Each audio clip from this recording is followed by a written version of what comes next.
Have you ever dreamed of having your own full-scale RC car?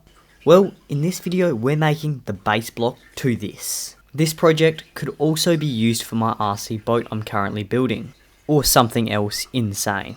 Now, what I'm doing in this video is designing a system that can be variably controlled. In other words, hooking up an accelerator cable up to a servo which controls my burnout car's revs. Basically, when I'm not in the car, there is no safety to worry about, meaning we can just give her all guts.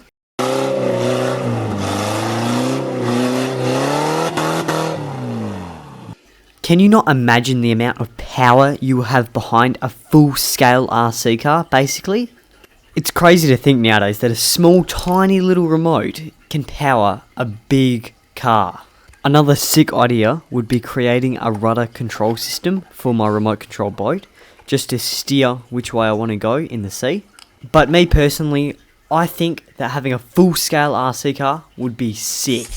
And the way it would work would be attaching to that accelerator cable which allows more fuel into the cylinders. And this would mean we can do a bunch more burnouts. Let's go. Unfortunately, we have come to the end of the video, so subscribe and I'll upload a video on my burnout car.